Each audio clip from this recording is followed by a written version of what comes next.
What you decide to release as content for your podcast is going to make or break your show. Content is king. We've heard it a million times. Has it sunk in yet? Today I'm going to go through how to actually help yourself get good content. I've done some masterclasses before where I've surveyed the audience how they get new content for their shows, and a lot of them say they ask their audience, they ask their listeners, whatever comes up in their consults, they'll do podcast episodes on. And that's all well and good, but it only gets you so far. There's not that many topics potentially that you can get from your audience. Asking them might not actually be the target that you're going for either. So you might have people engaging with you on social media or on your podcast that aren't who you want. So what you're trying to get to are the people that you actually want to engage with your content, to listen to your podcast, to watch your YouTube videos. And so in order to do that, you need to be a bit more strategic in how you're forming your content around it. Number one, the first way that you can find content for your podcast is if you have a blog already that you haven't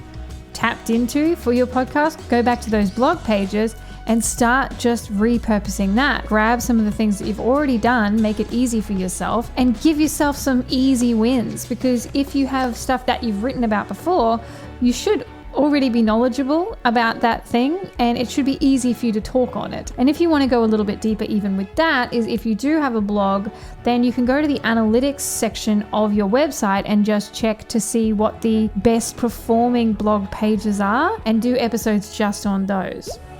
The second way that you can do it is you can actually also look in the insights in the back end of your social media channels. If you go to insights, let's say in Instagram, and you can find some of your best performing posts on there, if they can be turned into podcast episodes, then 100% do that, because you can see it's already worked once. And if it's worked once, then it will work again. Anywhere that you have metrics around something that you've already done that isn't a podcast episode, look at those metrics, apply it, create podcast episodes around it.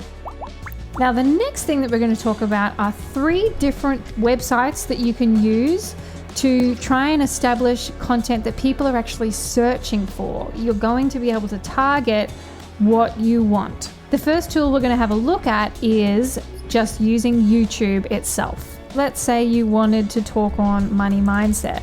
The things that come up here are the most commonly searched terms for that key phrase, money mindset. So money mindset meditation is the first thing that comes up. So if money mindset is your jam, absolutely I would recommend that you have some episodes that are short meditations, that you put some background music in and they feel really good and solid. You know that people want it because it's already there, people already search for it. You know, you can see there's plenty of different ways that you could actually look at creating episodes for on those topics. And if that's something that makes sense to you, then this will just spark some interest for you as well to go, oh my gosh, yes, I could definitely talk on that thing. The next thing that you could do is you can use a tool called AnswerThePublic. Now, AnswerThePublic has a free version, which you don't get a lot of searches for, but you can also pay for it. I think it starts at around $9 US a month for 100 searches a day, which would be more than enough. So if we type the same thing in, money mindset, and I am targeting Australia, we'll go to here. And what we're going to find is it's going to show us different questions that people ask about that key phrase. So we've got 21 questions about money mindset. The dark orange is highly searched all the way through to the lowest search items there as well. First up, you can see how to improve money mindset. That's a very simple, easy topic that you could touch on. How to change your money mindset. Why money mindset is important. If you're good with your key phrasing, because sometimes it can be too broad and you just get responses that aren't really that helpful. But if you can work on the actual key phrasing that you're using there, then you should be able to get some solid results here from a content perspective that then you can build off and create a stack of content that you can work within.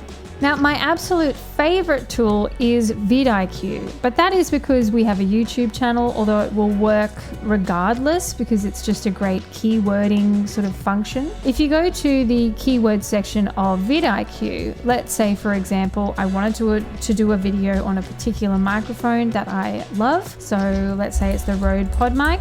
Search.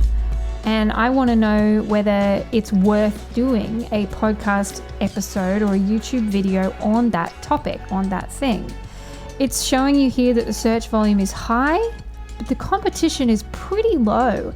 And so it says overall, hey, this is definitely something you should look at doing a video for. The appetite for it is high. It then helps you over here, give you some related ones. So if there's something that feels like it might be a bit better, like here, Rode PodMic setup is better than just a review. More people want to know about setting it up than they do the actual reviewing of it.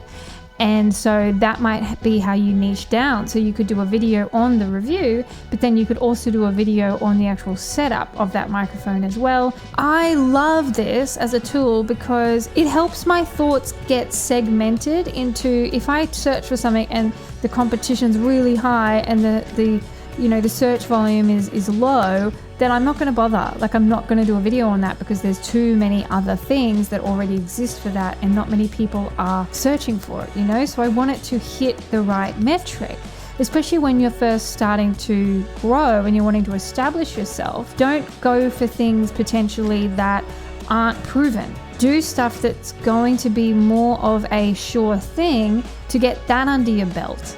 And then as you progress, then maybe you can start to be a little bit more obscure and do the things that are a little bit kind of quirkier, or you probably have a smaller audience. But if the point is to grow and reach more people, then you want to try and do that more strategically by having content that makes more sense in that space. So that's why I say vidIQ is actually a game-changing tool. Like, I really, really enjoy using it, and I would recommend it to you for sure. I'll put a link in the description below. We are an affiliate of vidIQ. We only affiliate with things that we actually use and we love, and this is one of them. So if you want to sign up using that link, then that helps us out, and that's really nice. Thank you very much. If you want help building out a content plan, let's say you're going into this next year and you feel like you want someone to help you build out the content, to make sure it's good, to make sure it's structured, to do the keyword searching for you, all that sort of stuff, then you can definitely book in for a content planning strategy session with us here. We've got consult links in the description below. You can also look at potentially joining our PodCoach service, which is a 3-month minimum commitment where we go through and handhold with you and help you establish what it is you should be working on in your podcast and help you grow it through metrics that actually matter. So there'll be links to those things in the description below. I hope that the content planning here makes sense to you now. There are some really good tools, both free and paid, that you can go to, and you can use them to make your content better. Because at the end of the day, that is what people are going to come back for. If your content is good and you have a personality, you will get people listening, engaging, watching your show. You just need to make sure that you're not flying by the seat of your pants all the time. Oh crap, what am I going to speak on this week? And just thinking of it. Sometimes that works, but if you're trying to grow further, if you're trying to reach more people, if you're trying to make bigger impact, if you're trying to get new people into your world, strategy around your content is going to be where it's at. Absolutely. Thanks for watching. Thanks for listening. I hope you've had a lovely day, and I will chat with you next time. Bye.